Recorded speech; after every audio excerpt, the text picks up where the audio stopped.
Më thonë para kiametit do të shfaqen shumë femrat të cilat janë të veshura dhe të zhveshura. Edhe këtë pejgamberi alayhis salam nuk e ka kufizuar tek muslimanët, po ka thonë do të shfaqen disa shenjat kiametit, pejgamberi i ka kufizuar te muslimanët. Këtë punën e femrave të veshura të zhveshura nuk i ka kufizuar te muslimanët. Edhe kjo është fakt i gjallë, se deri para 50 minimum deri 100 vjet, më thonë relativisht për vendit në vend, nuk ka qenë kjo lakuritësi, as të qafirat, do më thonë, as në perëndim, as në botën perëndimore nuk ka qenë në këtë nivel. E mos flasim para 150 vjetëve. Do më thonë, femrat të tilla nuk kanë ekzistuar, edhe në botën perëndimore. Dhe mund të shihni ju, do më thonë, ka ndoshta pikturat vjetra, kanë pas fustanat gjatë, kanë bajt sheshir, flas për në perëndim, femrat.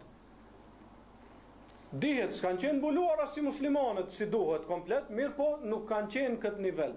Kjo ka ardhur pas revolucionit seksual. Pas luftës dytë botnore quhet revolucion seksual, kur faktikisht janë prishme të madhe njerëzit, edhe ka ardhur kjo lakuritësi. Se më herët nuk ka qenë madje as në botën perëndimore. Pejgamberi alayhis salam, ne do t'i përmendim 2 hadithe në këtë pikë, edhe me këtë do t'a përfundojmë me lejen e Allahut subhanahu wa taala. Hadithi i parë është, pejgamberi alayhis salam thotë se yakun fi akhiri ummati rijal yarkabuna ala suruj ka ashbahi rihal. Do të ketë, thotë, në fund të këtij umeti disa burra prej umetit tim, do më thonë, në këtë rast e potencon prej umetit ti, thot të cilët do të hypin disa mjete udhtimi që ju ngjasojnë shtëpijave apo shatorave që i kanë vendosur bedevit apo beduinat. Më thonë do të ketë para kiametit mjete udhtimi që i ngjajnë shtëpisë, me të cilat thot pejgamberi do të vinë deri në xhami edhe do t'i lënë para xhamisë ato mjete. Shumë prej dietarëve kanë thonë se këtu pejgamberi alayhis salam aludon në mjetet bashkohore të udhëtimit, siç janë veturat dhe autobusat. Sidomos autobusat hinë 100% në këtë përshkrim, sepse është mjet udhëtimi mirë, po i përngjan shtëpisë, se është mjet i madh dhe ka hapësirë të madhe. Kjo është diçka tjetër, domethënë. Aspekti që na intereson te kjo pikë është tash pejgamberi po përshkruan gjendjen e grave të këtyre njerëzve. Thot nisauhum kasiyatun ariyat. Gratë e tyre janë edhe të veshura dhe të zhveshura. Dhe kur thuhet nisauhum në gjuhën arabe nuk do të thonë se gruaja, po e përfshin nëna, vajza, tezja, halla, këtë gratë e familjes përfshihen këtë. Do të thonë do të ketë musliman para kiametit që vetë hyjnë xhami, mirë po familja e tyre, gratë e familjes tyre janë të zhveshura. Të zhveshura. Fatkeqësisht ka edhe me shami që vnon shami, mirë po ka vesh tesha të ngushta. Fatkeqësisht, do të thonë edhe kjo ndodh te disa prej muslimanëve, ose ka shami ka vesh fund të shkurt, edhe pse e ka mbulu kokën me shami, ose ka mbulu kokën me shami, mirë po ka vesh majic krah shkurt. Për fatkeq, kjo ndodh me të madhe në këtë kohë dhe është prej shenjave të kiametit. Dhe ato gra mos mendojnë se kjo është prej mëkateve të vogla. Pejgamberi alayhis salam i ka quajtur fe innahunna mal'unat, ato janë të mallkuara. Më thonë nuk është prej mëkateve të vogla. Nëse pejgamberi e mallkon një vepër, në këtë rast pejgamberi e mallkon veprën, nuk kemi drejt që dikush që e ka këtë cilësi ti themi ti e mallkuar, do të bëjmë dallim, domethënë, mes mallkimit përgjithshëm dhe mallkimit veçantë. Kryesorja kjo është mëkat i madh. Zhveshja e femrës është mëkat i madh. Dhe edhe tek burrat shfaqja e avretit është mëkat i madh.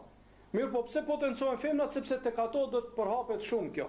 Tek ato do të përhapet më shumë shfaqja e avretit se sa tek burrat. Thot pejgamberi alayhis salam fe innahunna mal'unat, ato janë të mallkuara. Në këtë rast duhet ta tërheq një vërejtje me rëndësi. Pejgamberi alayhis salam këtu ka dhënë gjykim të përgjithshëm. nuk i lejohet asnjërit që e sheh një femër të tillë t'i thosë se ti je mallkuar. Nuk i lejohet. Edhe kjo ka argument nga hadithet e pejgamberit alayhis salam. Ishte në kohën e pejgamberit alayhis salam një njeri i cili pinte raki dhe sillej që të dënohej, që të kamxhikosej për shkak të këtij mëkati. Në kohën e pejgamberit bëhet fjalë. Një njeri e kish pik dobët rakin, edhe sillej disa herë për t'u kamxhikosur. Ndërsa ne e dim se për raki pejgamberi alayhis salam e ka mallkuar atë që e pin, atë që e prodhon, atë që e bart, domethënë disa veta i ka mallkuar se për rakis.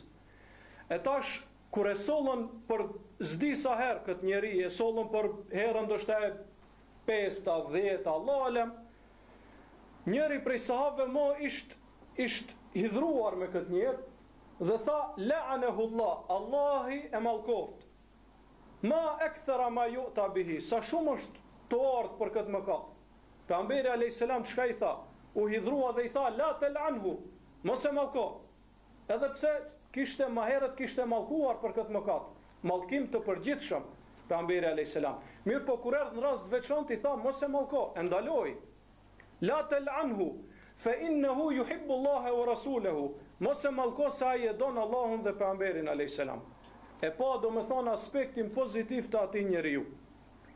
Andaj nëse dikush vjen dhe na bëhet frajer, thot pejgamberi i ka mallku këto, i ka mallku ato, i themi po, ama kjo është mallkimi i përgjithshëm. Dallon nga mallkimi i veçantë.